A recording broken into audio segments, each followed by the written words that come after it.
Your group specializes in teaching reproductive health and CSE, or comprehensive sexuality education, in schools and communities. If I'm right, also you're based in Palawan. Is that right? Yes po. Yes, yes. Roots of Health, or Ugat ng Kalusugan, is a reproductive health organization. We're based in Puerto Princesa, Palawan, and we've been working on these issues for 15 years and teaching comprehensive sex ed to kids in schools, as well as making information available online, has been one of the main issue areas that we've been working on.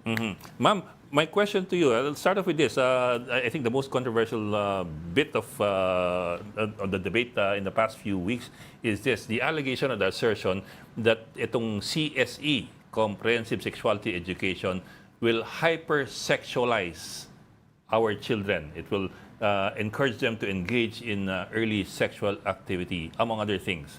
How do you view that assertion po from some groups? Yeah, we completely disagree with that view. And I watched your earlier show, and when you were talking about the background of all this and how it happened, you even said, di ko alam kung iiyak or tatawa. And honestly, I've done both in the last few days because it's so frustrating to see how the discourse has evolved and how this has been portrayed. Unfortunately, Filipino children are already hypersexualized. If you look around, look at our noontime shows, at the kinds of dances, at the outfits, look at any family gathering, at the, performances na kailangan gawin ng mga bata. Kahit sa mga elementary school, kids are taught to do these dances, and super inappropriate yung mga songs, minsan yung lyrics, if you're actually listening. And there's online porn, there's sexting. There is so much already going on.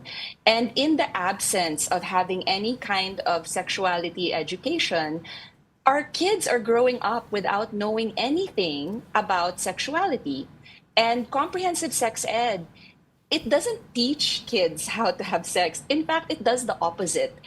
Studies have shown that kids who are given comprehensive sexuality education are more likely to delay the first time they have sex than kids who are given abstinence-only education or no education at all. So comprehensive sex ed does not hypersexualize children. It teaches them a wide range of topics related to sexuality. And of course, kasama rin doon yung conception, what President Marcos alluded to, the sperm and the egg, how a baby is formed. That's included. But it also includes very important things like relationships and consent and good touch, bad touch. It gives children the ability to be able to say to a trusted adult if somebody has touched them inappropriately or if something is going on that shouldn't be happening. So it actually protects children, and it empowers them to be able to protect their health and make better decisions. Ami. Meron daw. I'm sure you've read about the comments of President Marcos initially, to the Senate Bill 1979. He pointed at, I think, to at least two that he found abhorrent and woke the absurdities. One involved in teaching masturbation to 4-year-olds, and another allowing children to try different sexualities. Yan yung dalawang dinitil niya. What do you think of those comments?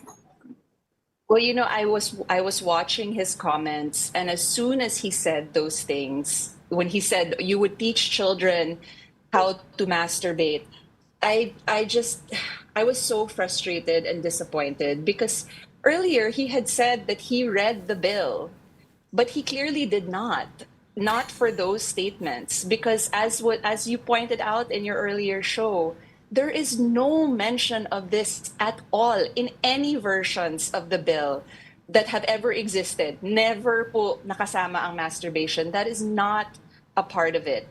And honestly, I think this really raises a lot of questions about fake news and misinformation, and how it can go from being something that, pinapasa-pasa lang po sa mga chat, but then suddenly the president of our country, instead of actually referring back to the text of a bill, is quoting back misinformation. it's really troubling because, of course, those allegations that he made do not exist in any version of this bill that has ever existed. But he says that he But read the some of the bill. opponents are pointing to international standards. In fact, that's what Senator Riz Ontiveros deleted from the bill, no? Yung guided by international standards. And they're saying, although denied by the UN, na it's in the international standards, those woke absurdities that President Marcos is pointing to. Yes, it is there, and as was noted, that is, in particular are the guidelines for the comprehensive sex ed in Europe.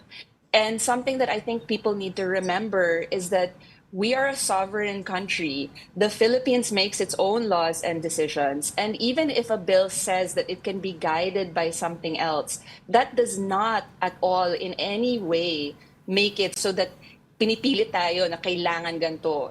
Senator Ontiveros has been very clear from the beginning that this is something that will be guided by DepEd, there will be consultations with teachers, with parents, and comprehensive sex ed is something that is always going to be implemented in a culturally sensitive way. We already know in the Philippines that if you try to implement something in a way that hindi bagay sa kultura natin, it's not going to work. So this is definitely going to be something that is going to be in line with DepEd standards and international guidelines. You can look at them, you can pick and choose the best. And there is nothing in the bill that says that we are going to do everything in those international guidelines. So, I really think there's a lot of fear mongering going on, and, Senator Ontiveros has been very clear that that's not going to happen.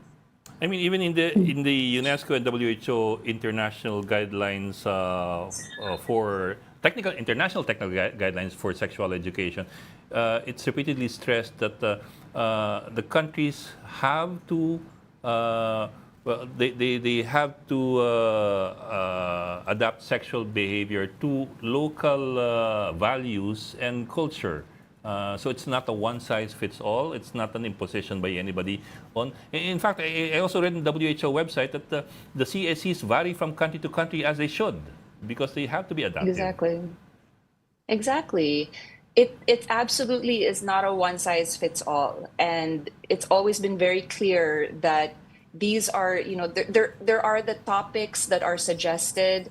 There are the things that there's research behind, that these are the good things to teach young people. But we're not under any obligation. No international body is going to suddenly say, "Oy, Philippines, you have to do this." It's not going to work that way. But Amina, one more issue that's come up, and I think this might even be the root of the opposition by some groups, is the role of the state in teaching sex education to kids. There are some people who firmly believe that this should only fall upon the parents and the family, that something as sensitive as sex education should not be taught by a stranger in a common room with other kids. It should be taught only by, for example, the parents or the guardians in the privacy of a family. This might even be a bigger debate among some of these groups. So what do you think of that? How do you address that concern? It's a valid concern. It is important that young people learn from their parents, and ideally that their parents are the first ones to introduce sexuality education to them. But the reality in the Philippines is that most parents are not comfortable teaching their kids about this. And for the most part, what they tell their kids is, bawal yan, wag mong gawin. And that is simply not enough, because especially as kids get older, they want to know, why not? And what are the issues behind it? And so we always tell parents, it's not enough to tell them, bawal yan. What we tell parents, that parents should be teaching the kids about their values. And if the family practices a certain religion, to teach the kid about what the religion teaches them, to talk about the values of the family, and use that in discussing sexuality with their kids. But we also know that generations and generations of Filipinos have not had comprehensive sexuality education. So it's the same problem that teachers face, where a lot of adults are actually scared to broach these topics with kids because they think that the kids know more than they do. And in some cases they do. And we've done research where we had asked parents, like, do you feel comfortable teaching your kids? And 80% of the respondents said that they do feel that parents should be the one to teach the kids. But those same people said that they didn't feel confident. So the problem is that if we say only parents are going to be the ones to do this, what about the parents who aren't comfortable? What about the parents who don't? What about the parents who aren't here? What about the abusive parents? So hindi po sapat to say that it's only the parents. It definitely should be the parents introducing it, but ideally the kids learn it at home and then they go to school and the learnings are reinforced by a teacher. And for a lot of kids who have absent parents, or even if the parents aren't absent but just very busy with life, sometimes or and then kids also who have abusive parents, or just don't have any kind of guidance, sometimes it's the teachers in schools are the only trusted adults they have.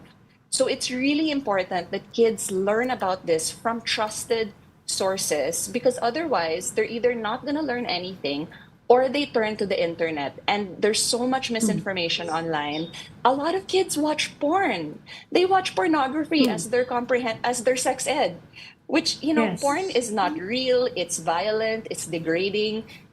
This is not how kids should be learning about sex. So we absolutely agree that parents should be involved, but disagree that it should only be the parents. It should, they say it takes a village to raise a child, right? So you really need to have the kids be able to learn from all these different areas in their lives. Your group has been providing comprehensive sexuality education. Can you tell us how the children react to these lessons and how the adults, the teachers, and the parents' communities react to these lessons? Yeah, absolutely. Before the pandemic, our teaching team was traveling all over Palawan all the time. We've taught over 100,000 young people. And the kids love the sessions because we teach about sexuality in an open and honest way. It's not bastos, it's not shameful. We're teaching kids things that they are genuinely very curious about and almost never get a straight answer from any adults. Excuse me, So how kids- old? How old do you start the education? So At what we would age? start with grade 7 and 8. They had a okay. puberty module. They would have Yep. a module on puberty, and then grade 9 and 10 a module that's more focused on reproductive health, and then 11 and 12 had reproductive health, STIs like HIV, and kind of life choices. So it's age appropriate. You add things as the kids get older, and it was so needed. We would do pre and post tests when we would teach so that we can see ano yung alam nila dati, what did they learn. 70% of these kids thought that jumping up and down after sex will prevent pregnancy. Yeah. So this is now, right? This is kids still the 21st believe century. this, and Yes. they think that like drinking Tide will cure an STI. So there's so much misinformation. Oh my And goodness. Diba? And I mentioned earlier that because generations of Filipinos haven't had sex ed, a lot of times when our teachers were teaching in the front of the room, the teachers would be at the back and they're the ones raising their hands with questions because they never Oh, got dear. sex ed either. So it's definitely, we always have had very positive feedback from the schools, from the teachers, from the kids. And it can be so good for kids, for the community, for the teachers. It really builds trust when kids know that they can ask questions without maliciousness, and nobody's gonna say, "Uy, bastos yan, wag mong tanungin yan," and instead can just give them the answers that they need. And so, in fact, since the pandemic, since the schools reopened, and recently with the no disruptions, we haven't been teaching kids in schools as much, but we do a lot of trainings for teachers. And we've trained about 6,500 teachers all over Palawan. to give them the confidence that they need to implement comprehensive sex ed and teach it to kids. And I think it's important to to remember that this is part of the RH law. We've already had Yes. comprehensive sex ed. It hasn't been fully Yes. implemented, and we've always been calling for the full implementation of the RH law. It's been very uneven, and this is why this new bill is so important, because it goes further than the RH law to standardize what kids learn, how they learn it, when. So it's very, very important. But this was already deemed constitutional by the Supreme Court. So there shouldn't be any drama around this because it's nothing new, actually. Okay. Ma'am, my last question to you, what message do you want to leave to those who have concerns, the groups that have concerns with the CSE? Let's not call it CSE because it's an acronym. Comprehensive Sex Ed, just to be simple about it, how would you address their concerns in as brief and as impactful a manner as you can? Sure. So to the parents and to the concerned individuals, I would just urge you to actually read the bill, to listen to Senator Ontiveros, who's the bill's author, and just recognize that the fear mongering, the rumors, the fake news that are being spread about what's in it are false. They're not true. They are lies. So read it for yourselves and don't be scared. And I would really also urge the senators who, had the co-authorship, please don't let fear mongering make you take your signatures away from this, because you know what's in it and you know that the misinformation is false. And we just urge you to be strong because this is really needed for the Philippines. Something that we haven't mentioned before is the fact that we do have alarming teen pregnancy rates. And this all came about because even from President Duterte, we know it's an epidemic. It's a big problem. And with the comprehensive sex ed that we've been doing in Palawan, we've actually been able to reduce our teen pregnancy rate by 60%. So imagine if we were doing this in the whole country. Let's imagine a Philippines where children are not getting pregnant and becoming parents before they're even out of high school. Okay. Ami, meron pa? Pabol? Okay na. Okay, maraming salamat Okay. for joining the Story Conference this afternoon. Amina, Evangelista, Swanepoel. I hope I got it right again. Swanepoel. Director Thank you, ng Roots Miss of Swanepoel. Health Thank you so much. based in Palawan. Maraming Thank you for salamat what po. you're doing. Maraming salamat.